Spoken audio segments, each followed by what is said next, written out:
പെണ്ണിന് എവിടെയാണ് നീതി? നീതി ലഭിക്കുമെന്ന് ഒരു തരുമ്പിനോളമെങ്കിലും പ്രതീക്ഷയുണ്ടായിരുന്നെങ്കിൽ മാലാഖമാരെ പോലെ രണ്ട് പെൺകുഞ്ഞുങ്ങളെയും പിടിച്ച് ആ ട്രെയിനിന് മുന്നിൽ മരണം കാത്തവൾ നിൽക്കില്ലായിരുന്നു. എന്തിനത് ചെയ്തു? എന്തൊക്കെ മാർഗങ്ങൾ ഉണ്ടായിരുന്നു? ഒന്നുറക്കെ നിലവിളിക്കാമായിരുന്നില്ലേ എന്നൊക്കെ ചോദിക്കുന്ന സമൂഹം പെൺകുഞ്ഞുങ്ങളുമായി വഴിയിൽ തനിച്ചായി പോകുന്ന പെണ്ണിന്റെ നിസ്സഹായത എങ്ങനെ തിരിച്ചറിയാൻ? തൊടുപുഴ ഏറ്റുമാനൂരിൽ അമ്മയും മക്കളും തീവണ്ടിക്ക് മുന്നിൽ ചാടി ആത്മഹത്യ ചെയ്ത സംഭവത്തിന്റെ ഞെട്ടലിലാണ് നാട്ടുകാർ.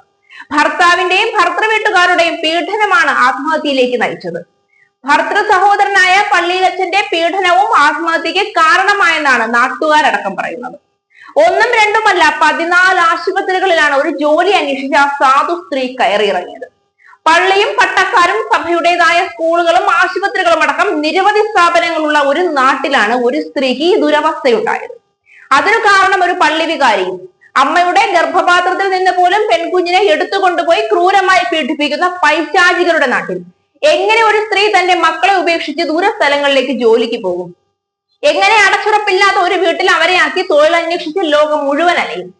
ഏറ്റവും ഒടുവിൽ എങ്ങനെ അവരെ തനിച്ചാക്കി ആത്മഹത്യയിലേക്ക് ഒരുങ്ങാൻ കഴിയും? അതുതന്നെയാണ് ഇവിടെയും സംഭവിച്ചത്. അധികാരമുള്ളവൻ എപ്പോഴും കയ്യൂക്കിൽ പെണ്ണിനെ തടവിലാക്കുമ്പോൾ അവൾ ആത്മഹത്യയിൽ അഭയം തേടിയതിന് ആരെ പഴിക്കണം? ഇന്ന് വാവിട്ട് കരയുന്നവരൊക്കെ അന്ന് എവിടെയായിരുന്നു?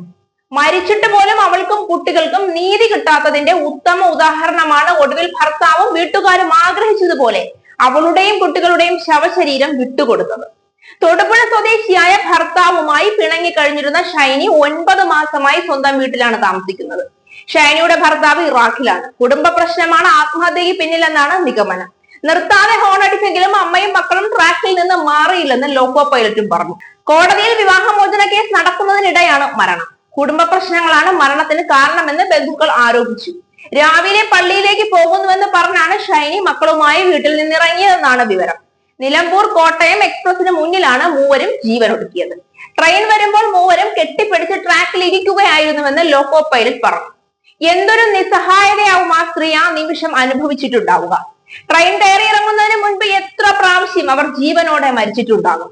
നൊന്തുപെട്ട 2 മക്കളെ മരണത്തിലേക്ക് കൈപിടിച്ചു കൊണ്ടുപോകേണ്ടി വരുന്ന ഒരമ്മയുടെ വിലാപത്തിന് കാരണക്കാരായവർ ഇപ്പോഴും യാതൊരു കൂസലുമില്ലാതെ അവർ അലങ്കരിച്ചിരുന്ന അതേ പദത്തിലിരിക്കുകയാണ്. പുറമേയുള്ള കുപ്പായം മാത്രമാണ് വെളുത്തത്, ഉള്ളു നിറയെ ദുഷിച്ച കറുപ്പാണ്. അല്ലെങ്കിൽ ഒരു സ്ത്രീയോട് ഇത്രയും പൈശാചികമായി പെരുമാറാൻ എങ്ങനെയാണ് കഴിയുക? ശക്തമായ നിയമ നടപടിയാണ് ഉണ്ടാകേണ്ടത്. ജീവിക്കാൻ സമ്മതിക്കാതെ വേട്ട നായ്ക്കൾ ഓടിച്ചൊരു സ്ത്രീയെയും 2 പിഞ്ചു മക്കളെയും ഇല്ലാതാക്കിയെങ്കിൽ അതിന് ഏത് വലിയ ദൈവ ശുശ്രൂഷകനാണെങ്കിലും കണക്കു പറയിക്കേണ്ടത് നീതിപീഠമാണ്. കയ്യും കാലും കെട്ടി ഒരു പെണ്ണിനെ റെയിൽവേ ട്രാക്കിൽ കൊണ്ടിടുന്നതിന് തുല്യമായ പ്രവൃത്തിയാണ് ഇവിടെ നടന്നിരിക്കുന്നത്. കണ്ണും കെട്ടി നോക്കിയിരിക്കുകയല്ല, ശക്തമായി പ്രതികരിക്കുക തന്നെയാണ് നീതിപീഠം ചെയ്യേണ്ടത്.